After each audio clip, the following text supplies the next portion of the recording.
El horror no siempre necesita monstruos. En la propia naturaleza puedes encontrarlo, y sí, la naturaleza es hermosa desde fuera, pero está llena de comportamientos, relaciones y ciclos de vida tan precisos y crueles que, si fueran ficción, probablemente diríamos que alguien exageró todo eso. Y hoy, veremos algunos de los horrores más perturbadores que la naturaleza puede mostrarnos, y lo peor es que todo es completamente real. Así que, sin más que decir, comencemos. Comenzamos con el nivel 1. Pocas cosas parecen tan inofensivas como una luciérnaga iluminando la noche. Siempre las hemos asociado con paisajes tranquilos, bosques cálidos y pequeñas luces flotando en la oscuridad, como si fueran una de esas cosas bonitas que la naturaleza hizo simplemente porque sí. Pero como estamos hablando del lado oscuro de la naturaleza, acá no todo es siempre lo que parece.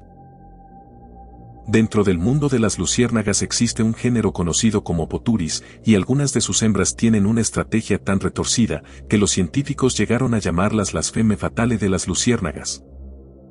Para quien no conozca esto, femme fatale se traduce literalmente del francés como mujer fatal, un término asociado a la literatura del siglo XIX y que fue popularizado después por el cine clásico. Básicamente, describe a esa mujer peligrosamente hermosa y seductora que usa el deseo de un hombre para manipularlo, atraparlo y arrastrarlo a su propia destrucción. Dejando eso claro, te explico por qué a estas luciérnagas las llaman así. Muchas luciérnagas se comunican mediante destellos, ya que mientras el macho emite una señal luminosa, la hembra responde con otro destello, y si ambos pertenecen a la misma especie, ese intercambio puede terminar en apareamiento. Es casi como un idioma secreto escrito con luz. El problema es que algunas hembras de Poturis aprendieron a falsificar ese idioma. Cuando detectan el destello de un macho de otra especie, responden imitando la señal que él esperaría de una hembra de su propio grupo, y desde la perspectiva del macho, todo parece normal porque vio una luz, recibió una respuesta, y ahora cree que está acercándose a una pareja. En este punto el macho vuela hacia ella, y cuando llega, descubre demasiado tarde que esa señal nunca fue una invitación, era un señuelo. Y, cuando el macho llega, la hembra de Poturis lo captura y se lo come. Hasta aquí ya sería bastante oscuro, porque la naturaleza convirtió una señal de apareamiento en una trampa mortal, pero es que estas luciérnagas no solo matan para alimentarse, también matan para robar. Algunas luciérnagas, como las del género Potinus, poseen compuestos defensivos que pueden hacerlas desagradables o peligrosas para sus depredadores. Poturis no siempre cuenta con esas mismas defensas de la misma forma, así que obtiene una solución por otro camino, comiéndose a quienes sí las tienen. Después de comerse al macho, la hembra puede adquirir parte de esas sustancias protectoras y usarlas para defenderse a sí misma y, potencialmente, a sus futuros huevos. Es decir, no solo falsifica una señal sexual, no solo atrae a un macho que cree haber encontrado pareja y no solo lo mata, sino que también saquea químicamente su cuerpo. Y claro, la trampa funciona porque se alimenta de uno de los impulsos más básicos de la vida, reproducirse.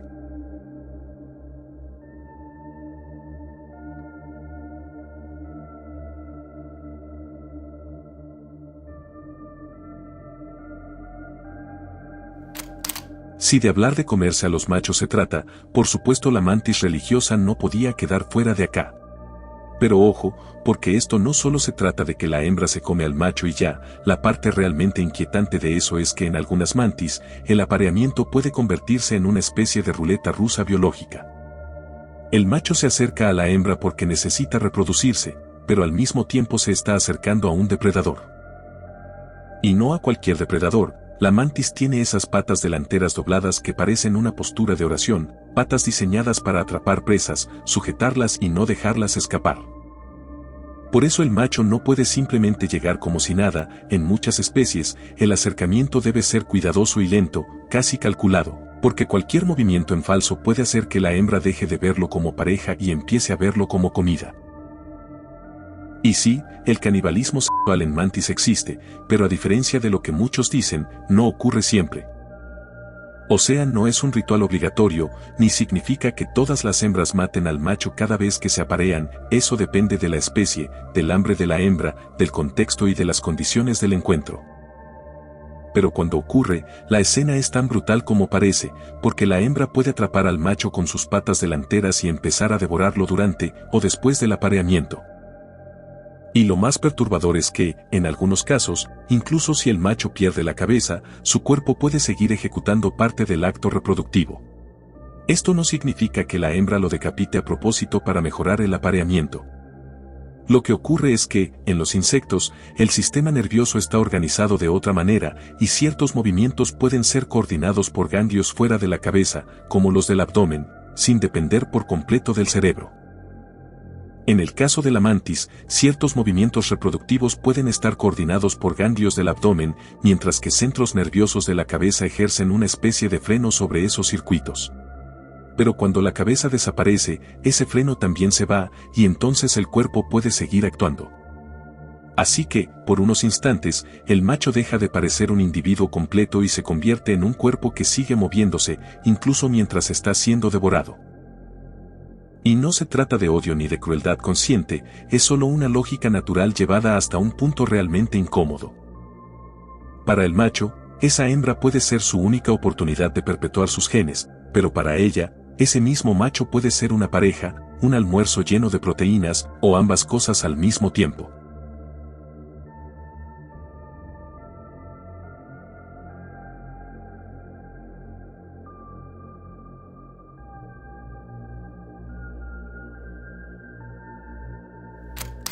A este fenómeno muchas veces lo llaman el caso del caracol zombie, y aunque no estamos hablando de un muerto viviente como en una película, ese apodo existe por una razón. Y es que este caracol sigue vivo, se mueve, continúa avanzando sobre hojas y ramas como si todavía fuera dueño de su propio cuerpo, pero dentro de él, un parásito lo está transformando desde adentro. Su nombre es Leucochlorherium paradoxum, y su ciclo de vida va más o menos de la siguiente manera. El parásito adulto vive dentro de aves, y sus huevos salen al exterior a través de las heces. Luego, un caracol puede tragarlos mientras se alimenta sobre hojas, suelo húmedo o materia orgánica contaminada, y desde ese momento, su cuerpo empieza a servirle a otra cosa. El parásito se desarrolla dentro del caracol y empieza a extenderse por su interior, pero no se queda escondido.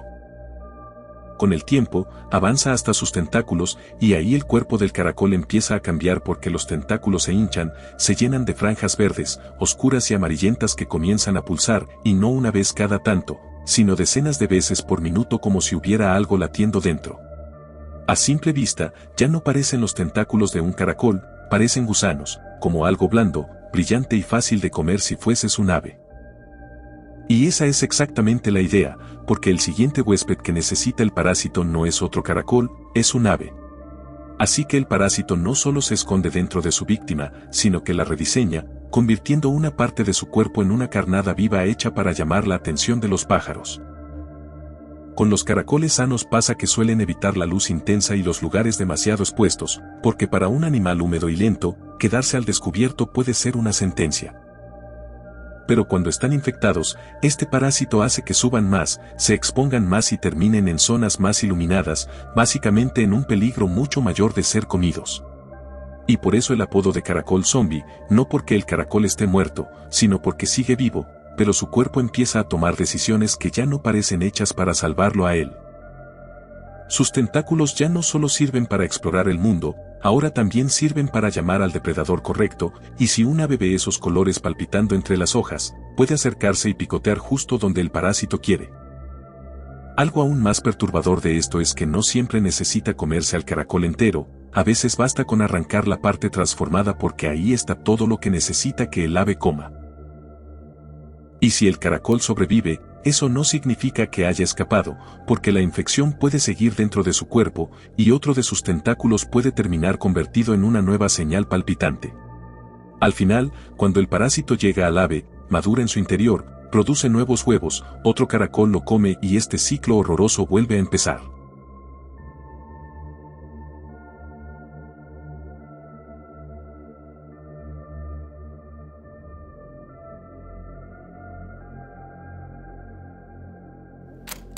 Cuando se escucha hablar de Opiocordyceps unilateralis, casi siempre se piensa en el famoso hongo de las hormigas zombie, pero esa es solo la puerta de entrada. Opiocordyceps forma parte de un grupo de hongos capaces de infectar distintos insectos, pero hoy nos centraremos en las hormigas porque ahí esta pesadilla se ve con una claridad brutal. El hongo Opiocordyceps unilateralis necesita propagarse, y para hacerlo no le basta con infectar a una hormiga, necesita usarla en el lugar correcto. Este hongo comienza su ciclo de vida infectando a una hormiga recolectora a través de esporas fúngicas que se adhieren a su exoesqueleto y poco a poco empieza a atravesarlo. No necesita una herida abierta ni que la hormiga se las coma, le basta con encontrar la forma de entrar, y una vez dentro, el hongo empieza a crecer.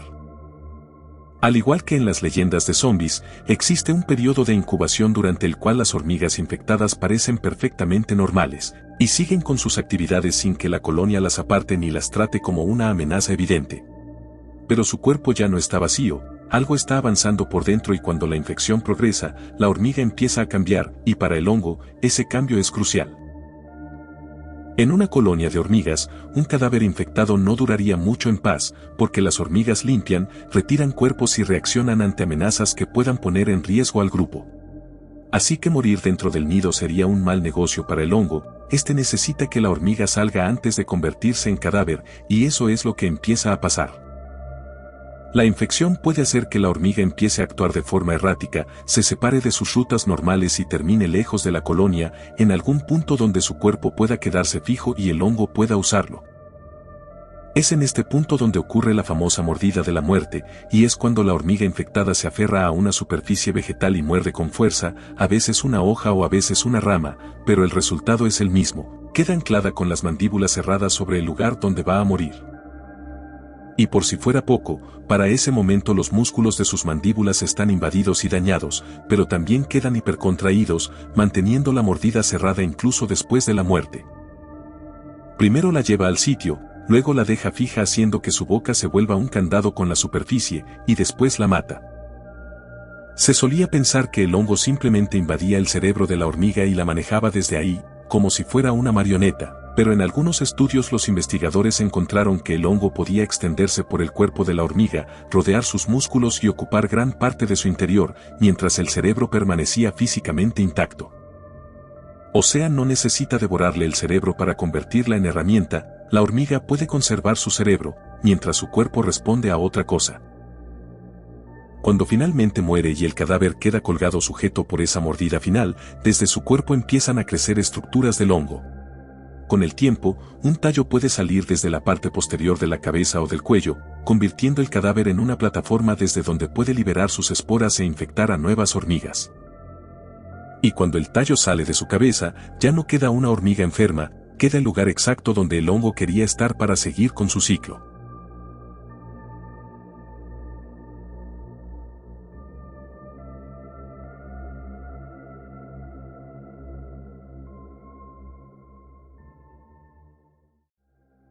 Seguimos al nivel 2. Este es Carcharias taurus, una especie conocida en muchos lugares como el tiburón tigre de arena.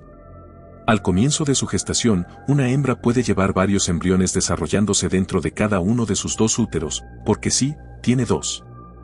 Hasta ese momento, podríamos estar hablando de una camada grande, pero cuando llega el parto normalmente solo nacen dos crías, una de cada útero. Pero, si eran varios por cada útero, ¿qué pasó con todas las demás? La respuesta está dentro de esas cápsulas, porque cada embrión permanece unido a una reserva de nutrientes parecida a la yema de un huevo, de la que se alimenta mientras crece, pero uno suele desarrollarse antes que los demás y abandona su cápsula mientras sus hermanos todavía continúan encerrados.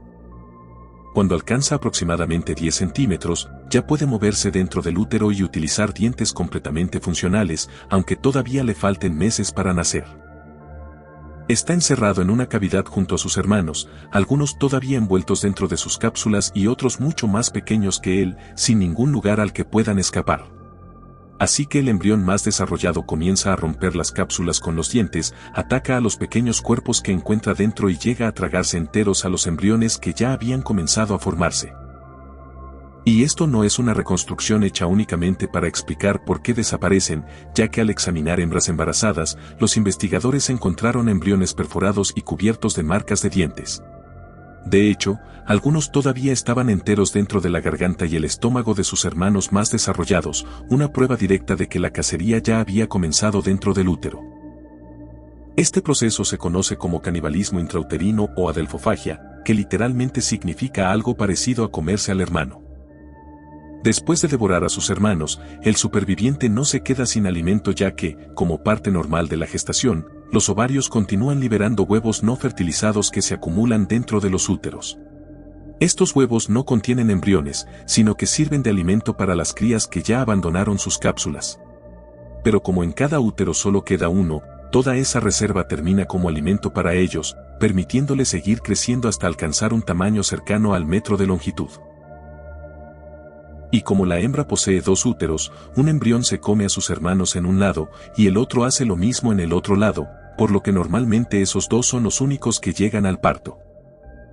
Desde afuera, el parto puede parecer el nacimiento de 2 tiburones completamente normales, pero lo que no se ve es que cada uno llega solo porque, dentro del útero, se comió a sus hermanos.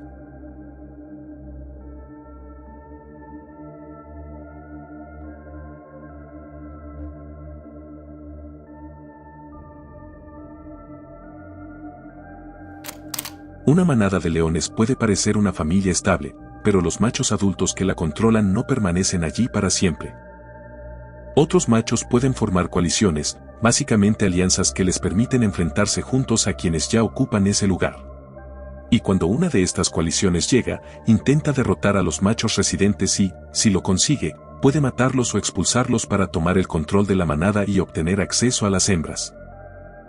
Suena horrible, pero los antiguos machos no son los únicos que pueden morir durante ese cambio de poder, porque dentro de la manada todavía quedan sus cachorros, y para los recién llegados esas crías también representan un problema.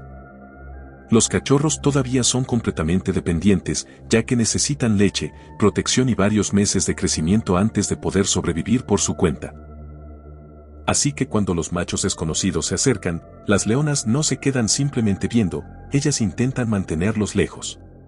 Algunas madres se retiran con sus crías y las esconden entre la vegetación para evitar que los recién llegados las encuentren, y otras se quedan cerca para colocarse entre los cachorros y los machos, aun sabiendo que están enfrentándose a animales mucho más grandes y pesados que ellas. Si varias leonas tienen crías al mismo tiempo, pueden defenderlas juntas, enfrentarse al atacante e intentar ahuyentarlo antes de que consiga acercarse. El problema es que una coalición capaz de derrotar a los machos que controlaban la manada, también puede superar la defensa de las madres, por lo que resistirse a veces no es suficiente. Y cuando uno de los recién llegados encuentra a un cachorro, puede perseguirlo, atraparlo entre sus mandíbulas y matarlo con varias mordidas mientras la leona aún intenta intervenir. A este comportamiento se le conoce como infanticidio, y aunque desde afuera parece una matanza absurda, para los machos que acaban de conquistar la manada esto puede convertirse en una ventaja reproductiva. Los cachorros nacieron antes de su llegada, así que normalmente son descendientes de los machos que acaban de expulsar, y mientras continúen vivos y dependiendo de las leonas, el cuerpo de ellas seguirá invirtiendo energía en alimentarlos. De hecho, si logran completar su desarrollo, una leona puede tardar entre 1 año y medio y 2 años en tener otra camada. Para los nuevos machos esto es un problema, ya que quizá no controlen la manada durante todo ese tiempo, porque así como ellos llegaron, derrotaron a los residentes y ocuparon su lugar. Más adelante otra coalición puede aparecer y hacerles exactamente lo mismo. Entonces, ¿qué obtienen los nuevos machos al matar a esos cachorros? Bueno, obtienen tiempo. Cuando una leona pierde su camada, deja de amamantar y su cuerpo comienza poco a poco a retomar la actividad reproductiva. En los meses siguientes puede volver a aparearse, en lugar de pasar entre 1 año y medio y 2 años criando a los cachorros que ya tenía. Al matarlos, los machos recién llegados acortan esa espera y obtienen la oportunidad de engendrar sus propias crías antes de que otra coalición aparezca y los expulse. Y quizá esa sea la parte más dura de todo esto, las leonas reconocen el peligro, luchan por proteger a sus cachorros pero, aún así, no siempre es suficiente para salvarlos.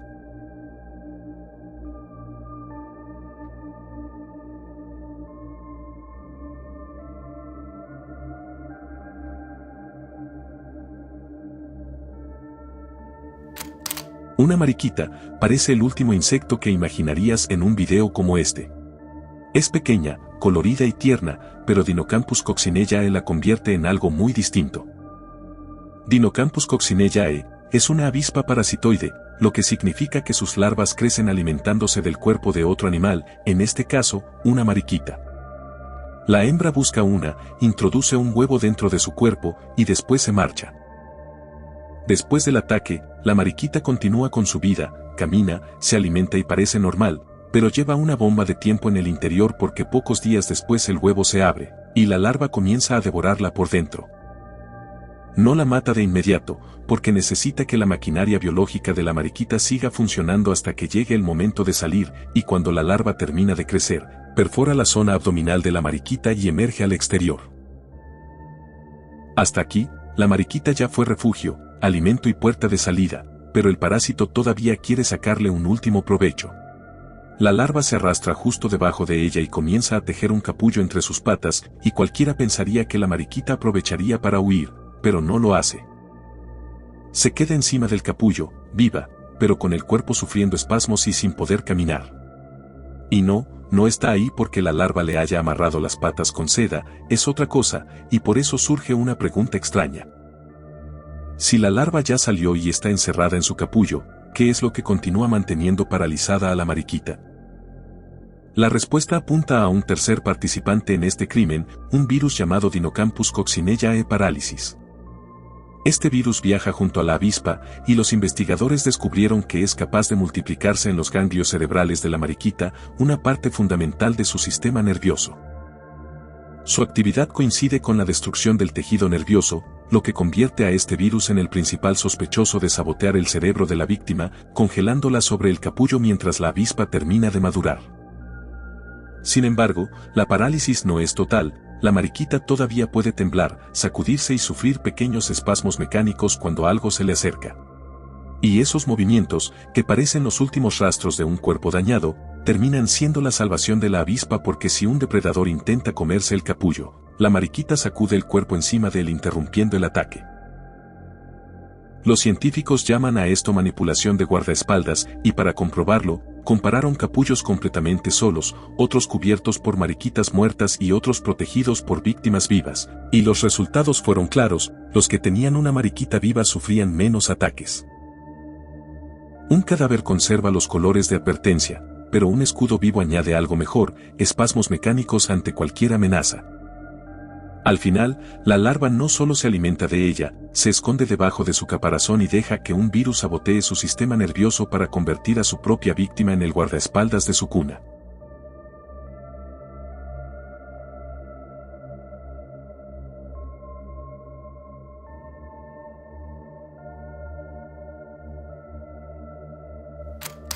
En la vegetación de Costa Rica, vive una araña llamada Leucauge argyra. Es una araña tejedora de orbes, lo que significa que construye esas clásicas telarañas circulares que todos conocemos, formadas por radios, un centro y una espiral pegajosa con la que intercepta a los insectos que pasan cerca. Su supervivencia depende en gran parte de esa estructura, porque allí captura alimento, permanece suspendida y detecta cualquier movimiento que recorra los hilos. Pero en esa misma vegetación también vive Hymenophymesis argyra paga, una avispa parasitoide que busca específicamente a estas arañas para completar su ciclo de vida. Y cuando una hembra encuentra a esta araña en el centro de su red, no intenta matarla, al menos, no todavía. La avispa se mantiene flotando a pocos centímetros de la telaraña, observa a la araña y después se lanza sobre ella para sujetarla entre sus patas. Durante el forcejeo, clava una especie de aguijón cerca de su boca y puede mantenerlo allí durante varios segundos, mientras el veneno hace que la araña se resista cada vez menos hasta quedar completamente paralizada. La parálisis solo dura entre 5 y 10 minutos, pero la avispa no necesita más tiempo. Mientras la araña permanece inmóvil, la hembra se coloca sobre su abdomen para pegar un huevo directamente en la superficie de su cuerpo, y luego la avispa se marcha antes de que su víctima recupere el movimiento. La araña después se recupera y vuelve a su vida normal, pero entre 2 y 3 días más tarde, el huevo se abre y una larva empieza a salir. No entra en el cuerpo de la araña, sino que permanece adherida al exterior de su abdomen y perfora pequeños agujeros en su piel para beber la hemolinfa, un líquido que circula por el cuerpo de las arañas y que cumple una función parecida a nuestra sangre. Durante los siguientes días, la araña continúa viva, puede moverse, capturar insectos y construir telarañas aparentemente normales, mientras la larva crece sobre ella y deja una colección de pequeñas cicatrices en los lugares donde se ha alimentado. Este proceso puede extenderse aproximadamente entre 1 y 2 semanas, porque la larva necesita que su huésped siga funcionando hasta alcanzar su última etapa, y cuando ese momento llega, la telaraña de la araña empieza a cambiar. Construir una red circular requiere una secuencia precisa. La araña coloca los soportes, extiende los radios, añade una espiral provisional y finalmente produce los hilos pegajosos con los que atrapará a sus presas. Pero durante su última noche, la araña se queda atrapada en los primeros pasos porque en lugar de continuar, repite los mismos movimientos y refuerza una y otra vez solo unos cuantos hilos, hasta convertirlos en cables gruesos sujetos a la vegetación desde varios puntos. ¿Y para qué? Bueno, básicamente está levantando el soporte del que colgará el capullo de la avispa. La larva parece provocar que haga esto mediante alguna sustancia que actúa sobre el comportamiento de la araña, pero no le enseña movimientos nuevos, sino que utiliza una rutina que ya existía dentro de ella, activando solo los pasos que necesita y suprimiendo aquellos que podrían deshacer los cables reforzados. Y cuando la araña termina de construirlos, su trabajo se acaba. Poco después queda inmóvil, y para esa misma madrugada en la que se hacía todo esto, todas las arañas vigiladas por los investigadores estaban muertas o habían dejado de reaccionar. Luego, la larva se sujeta a los cables mediante unos pequeños ganchos que tiene en el cuerpo y empieza a consumir a la araña. Hasta entonces solo había bebido su hemolinfa para alimentarse sin matarla, pero ahora comienza a succionar sus tejidos, primero desde el abdomen y después desde el resto del cuerpo. Los investigadores incluso vieron fragmentos del interior de la araña desplazándose hacia la boca de la larva, y cuando termina, deja caer al suelo el cuerpo vacío de la araña ya consumido. Finalmente, produce su propia seda y fabrica un capullo que queda suspendido de los cables reforzados, donde se transforma y, entre 10 y 12 días después, emerge una nueva avispa adulta.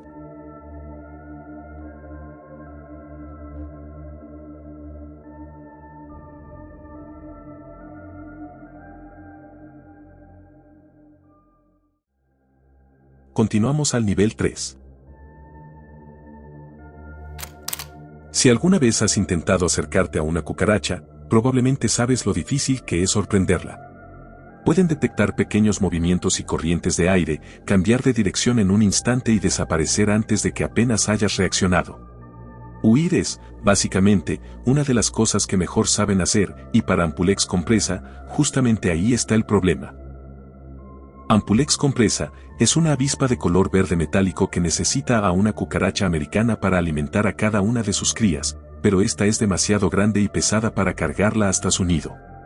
Tampoco puede dejarla en condiciones de escapar, porque desaparecería en cuanto la soltara, así que necesita hacer algo mucho más preciso, conservar sus patas funcionando para que pueda caminar por sí misma, mientras le arrebata la capacidad de iniciar una fuga.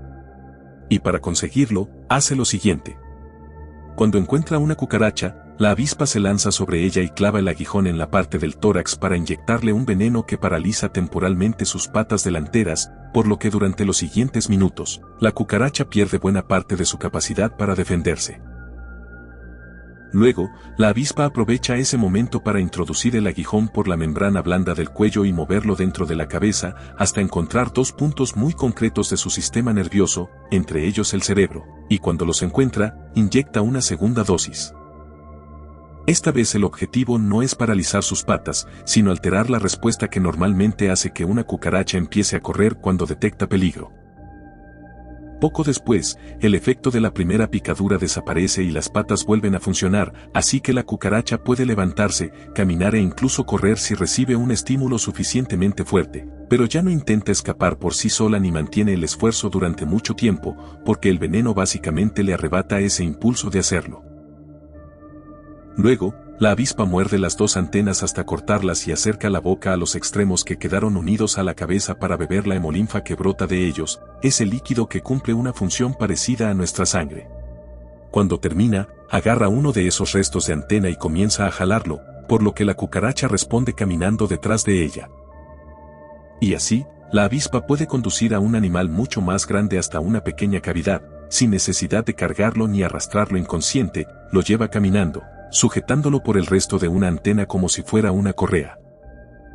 Una vez dentro de la cavidad, le pega un huevo en la zona blanda donde una de las patas centrales se une con el cuerpo, y luego bloquea la entrada de la cavidad con piedras, hojas y otros fragmentos. La cucaracha sigue viva y todavía posee fuerza para caminar, pero el veneno continúa actuando sobre su cerebro, así que permanece dentro sin intentar apartar la barrera ni buscar una salida. Aproximadamente 3 días después, el huevo se abre, la larva sale, perfora la membrana ubicada junto a la pata y comienza a beber la hemolinfa de la cucaracha a través de la herida. Pero beberla desde el exterior es solo el comienzo, porque después de varios días, la larva agranda la abertura, introduce la cabeza y poco a poco mete todo su cuerpo dentro de la cucaracha. Una vez allí, destruye el órgano que impulsa su hemolinfa y rompe las tráqueas, los tubos por los que respira, consume sus órganos y tejidos hasta dejarla prácticamente vacía por dentro. Y finalmente, fabrica un capullo dentro de los restos, utilizando el cuerpo que acaba de devorar como protección. Varias semanas después, la nueva avispa rompe el capullo y atraviesa los restos huecos de la cucaracha para salir al exterior.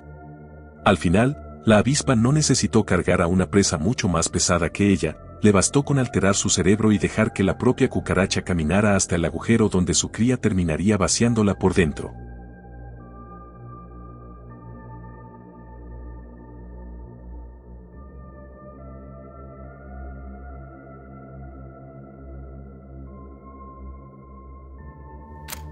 Una lengua no debería tener patas y tampoco debería estar cubierta por un caparazón segmentado ni permanecer aferrada al interior de una boca mediante 14 pequeños ganchos. Pero al abrir la boca de algunos peces pargos del Pacífico, puedes encontrar exactamente eso, un crustáceo encajado debajo del paladar, ocupando el espacio donde debería estar la lengua. Su nombre es Himotoa exigua, un isópodo parasitoide, es decir, un crustáceo emparentado con esas pequeñas cochinillas de humedad que suelen esconderse debajo de las piedras. Su ciclo comienza cuando las crías abandonan a su madre y nadan libremente hasta encontrar un pez. Después entran por sus branquias y se sujetan utilizando las patas en forma de gancho que tienen debajo del cuerpo. Uno de estos parásitos termina desplazándose desde las branquias hasta la boca, donde clava sus patas alrededor de la base de la lengua para evitar que los movimientos del pez o el agua que atraviesa su boca puedan arrancarlo. Y aquí el nombre de devorador de lenguas puede llevarnos a imaginar algo que quizá ocurre así, o quizá no tanto, porque el parásito no comienza a arrancar pedazos de la lengua ni se la traga poco a poco, hace algo más lento. Una vez sujeto, perfora los tejidos de la base y empieza a alimentarse de la sangre que circula por allí. El daño y la pérdida de circulación hacen que la lengua empiece a deteriorarse, pierda volumen y se atrofie mientras el isópodo continúa creciendo sobre ella. Es decir, la lengua se vuelve cada vez más pequeña y el parásito se vuelve cada vez más grande, ocupando el espacio que el propio daño va dejando libre.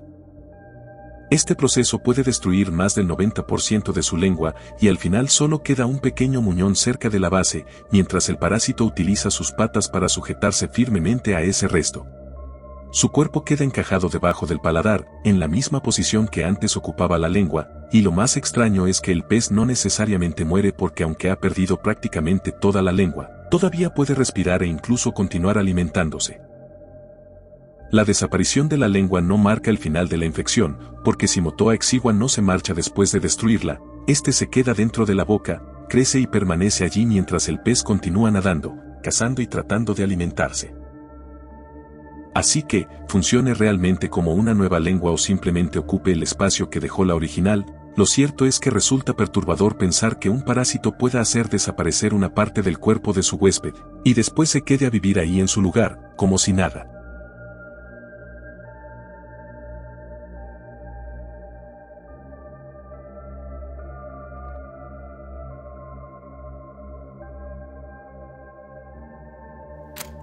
Cada 13 o 17 años, millones de cigarras salen de la tierra casi al mismo tiempo y llenan los bosques con un ruido ensordecedor. Han esperado prácticamente toda su vida para llegar a ese momento, porque ahora solo tienen unas pocas semanas para encontrar pareja y reproducirse, pero entre todo ese ruido está ocurriendo algo demasiado perturbador y asqueroso, y el responsable es un hongo llamado Masospora cicadina.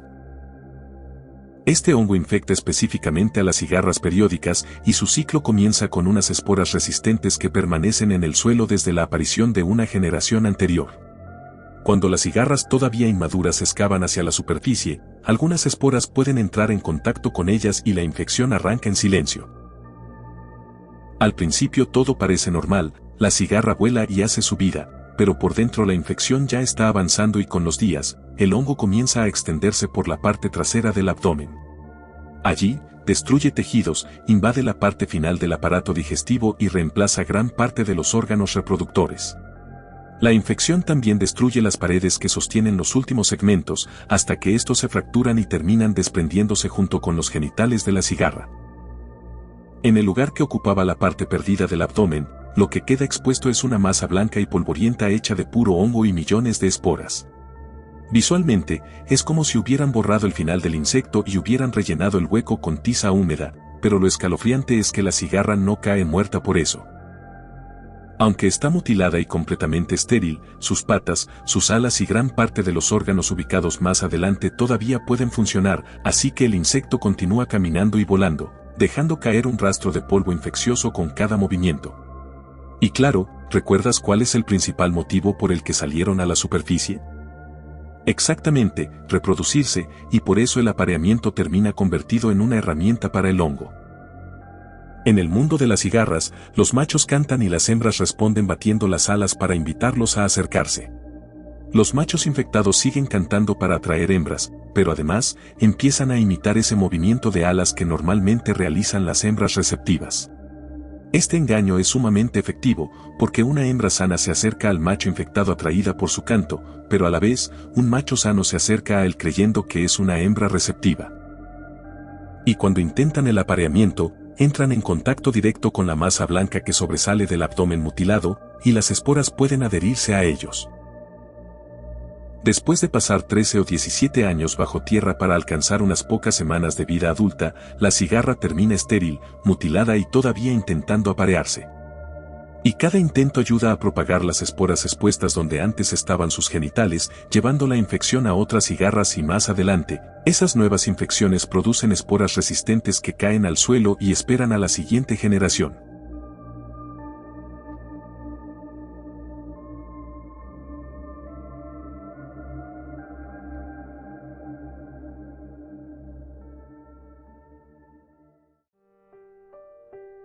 Después de todo esto, la naturaleza puede seguir pareciéndote hermosa, pero difícilmente volverá a parecerte inocente.